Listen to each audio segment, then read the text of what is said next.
이제 다섯 번째 사건 한번 살펴볼게요. 와, 서부지법 폭동범들의 반격이라고 제가 제목 지어봤어요. 자, 법원 난동 첫 재판, 변호인, 서부지법서 재판받는 것은 부당 이렇게 되어 있습니다. 이거 영상이 있어가지고 석방 집회를 또 열더라고요. 자기네들끼리요. 그 영상 한번 볼게요.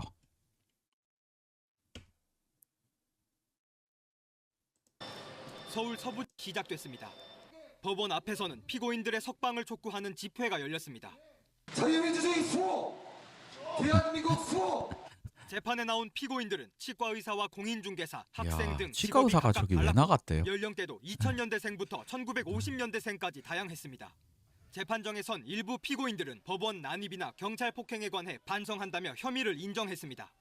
법원 방화 혐의를 받던 10대 남성 또한 혐의를 모두 인정했습니다. 반면 혐의를 일부만 인정하거나 전면 부인하는 등 다른 입장을 보인 피고인들도 있었습니다. 법원 이렇게 됐네요. 알 것 같아요. 이게 제가 기사를 좀 봐볼게요. 자, 서울 서부지법에서 난동 사태에 가담한 혐의로 재판에 넘겨진 피고인들 중 일부가 첫 재판에서 사건이 발생한 장소인 서부지법에서 재판받는 것은 부당하다라고 주장을 했대요. 근데 이 주장이 맞나요? 우리 사건 관할이라고 하는 것은 가장 큰 관할은 첫 번째로 피고인의 주소지가 되겠고요. 두 번째는 사건지가 되겠죠. 사건 발생지, 범죄지라고 하죠. 그래서 이거는 되게 명확하게 정해져 있고 이건 서부지법 관할이기 때문에 거기서 하는 건데 예외를 인정해달라. 이거는 좀 타당하진 않을 것 같아요. 물론 서부지법 판사들이 굉장히 안 좋은 감정을 가지고 있기는 할 거예요. 왜냐? 자신들이 직접적으로 피해자잖아요. 판사실 다 때려 부셔져 있고 하면 개인적인 감정이 조금씩은 들어갈 수는 있을 것 같긴 해도 재판 관할을 이들은 그리고 예상을 했을 거예요. 내가 서부지법에서 폭동으로 일으킨다? 그러면 당연히 서부지법에서 처벌을 받겠구나 하는 것도 충분히 인식을 했을 수 있고요. 그리고 재판 관할에서 예외를 인정할 만한 특별한 사정도 존재하지 않는 것 같고요. 세 번째로는 만약에 이 판결이 부당해. 그러면 항소를 하면 서울 고등법원으로 가잖아요. 그리고 상고를 하면 대법원까지 갈 수 있잖아요. 다른 법원에서도 재판을 받아볼 수 있는 기회가 보장되기 때문에 반드시 서부지법이 1심이 돼야 된다고 하는 것이 합리성을 결여했다. 이렇게만은 보기가 어려운 것 같아요. 자, 서부지법 난동 사태 관련 혐의로 기소된 63명 중 14명의 첫 재판이 진행됐다. 자, 여기서 변호인하고 피고인들이 뭐라고 얘기하고 있냐면요. 피고인은 현장에 대해서 몰랐고 스크럼을 짜고 있다가 갑자기 경찰관이 넘어진 상태에서 체포됐을 뿐이다. 폭행이나 감금의 의사는 전혀 없었다.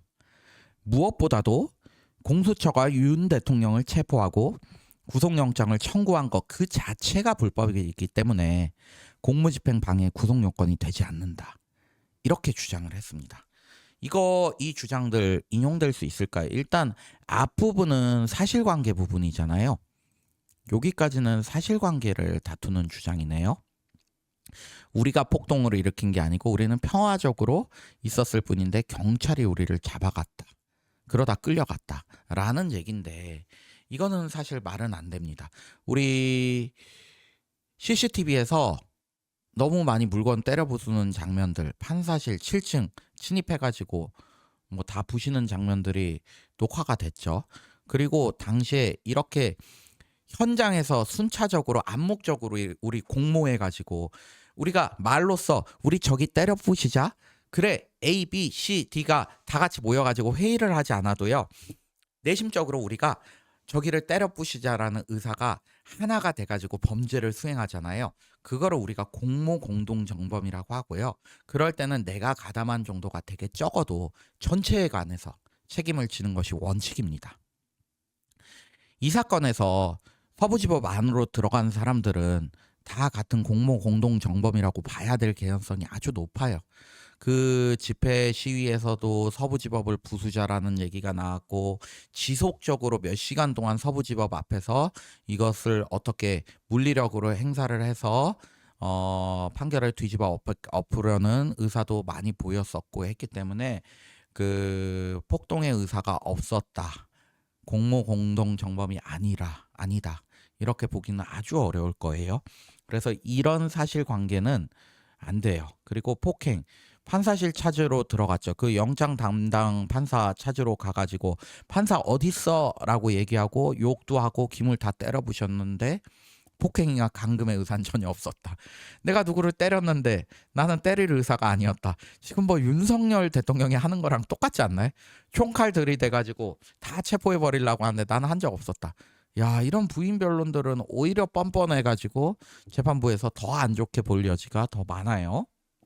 자, 그리고 이 부분도 살펴봐야 되는데 공무집행 방해, 구속영장 청구 자체가 불법이기 때문에 공무집행 방해가 안 된다. 야, 우리가 공무집행 방해죄는 형량이 되게 센 범죄예요. 근데 이 범죄가 되려 그러면요, 일단적으로 적법한 공무집행이 전제가 돼야 돼요. 누군가 나한테 음주 측정을 요구하고 체열 검사를 요구하고 나한테 같이 따라 임의 동행을 요구하고 경찰관이 그런 거 할 때는 법적 근거가 다 있어야 돼요. 그거 없이 임의적으로 만약에 현행범 체포하면서 미란다 원칙도 고지하지 않고요, 현행범 체포 요건도 결여되어 있었는데 경찰관이 폭력을 행사하고요, 그에 대응해 가지고 내가 맞폭력을 행사한다. 이런 건 공무집행방해 안 됩니다. 해서 이 변호인은 그걸 알기 때문에 이런 주장을 하는 거예요. 애초에 공무집행 자체가 불법이기 때문에 이것은 안 된다. 공무집행 방해 구속 요건에 해당하지 않는다. 근데 이거는 타당하지 않습니다.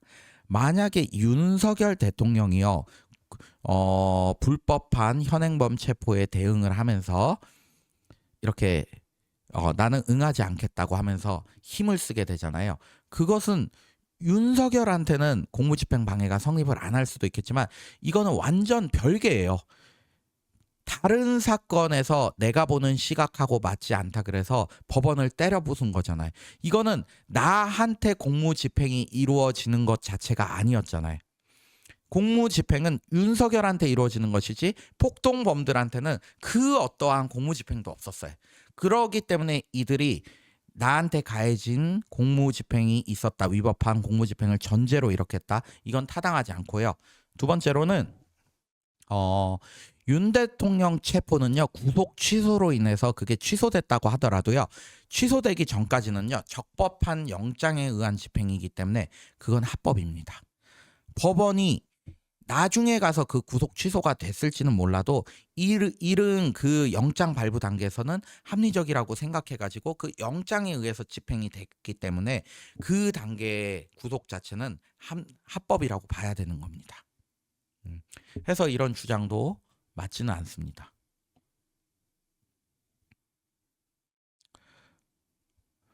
자, 그리고 이들이 또 얘기하는 게 청년들이 국가기관의 불법 행위에 대해서 저항한 것이다.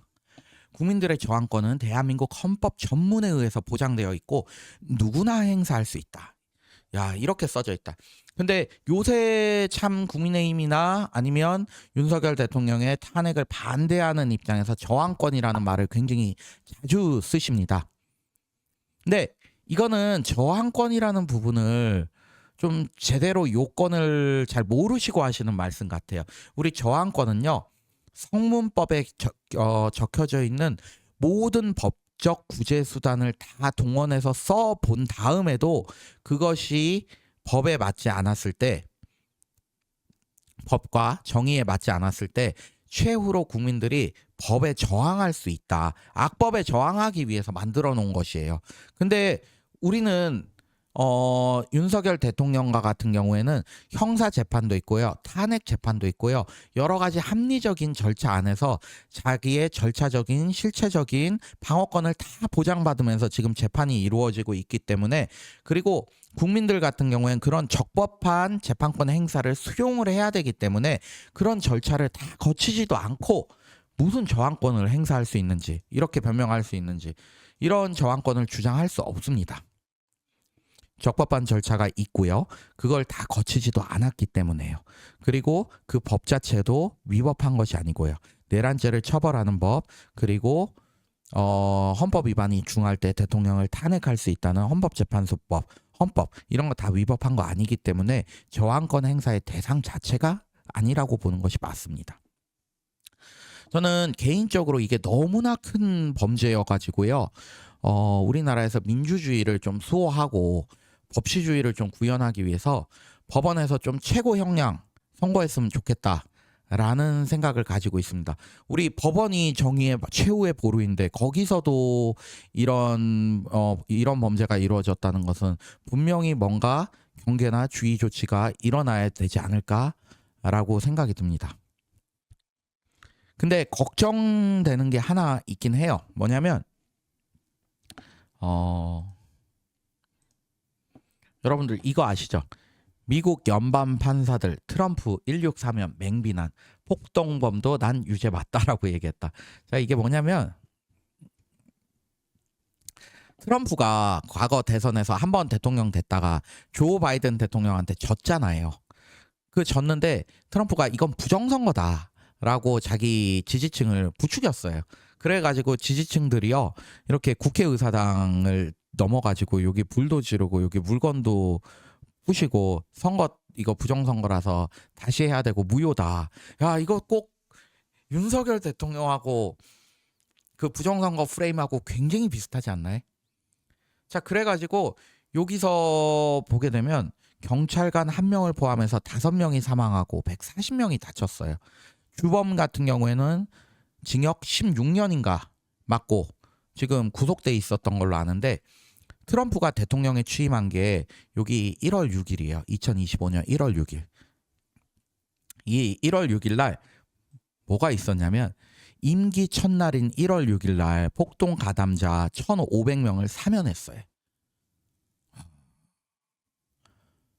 그리고 나머지를 사건을 기각하라 이렇게 했는데 판사들이 이게 뭔 헛소리냐라고 지금 얘기를 하고 있어요. 지금 우리나라 정치들 이거 극명하게 갈린 입장 봤을 때 만약 국민의힘에서 대통령 나온다. 그러면 서부지법이 이 사건들한테 애국자라고 해가지고요. 사면시킬 수도 있고요. 윤석열 대통령 수감된 지 얼마 되지도 않았을 텐데 사면될 수도 있어요. 저는 이렇기 때문에 사면에 관한 권한이 진짜 좀 많이 제한이 돼야 될 것 같아요. 지인님 안녕하세요. 또 와주셨네요. 오늘은 낮에 방송을 좀 하고 있습니다. 애국의 힘 맞아요. 해서 이게 만약에 이렇게 사면을 해버린다 그러면 우리나라에서는 앞으로 뭐 정치하고 관련돼 가지고는 정말 많은 폭동이 일어날 수도 있을 것 같고 그게 법적 안정성도 정말 많이 파괴될 것 같은 그런 느낌이 듭니다. 그래서 이런 일이 좀 없기를 바랍니다.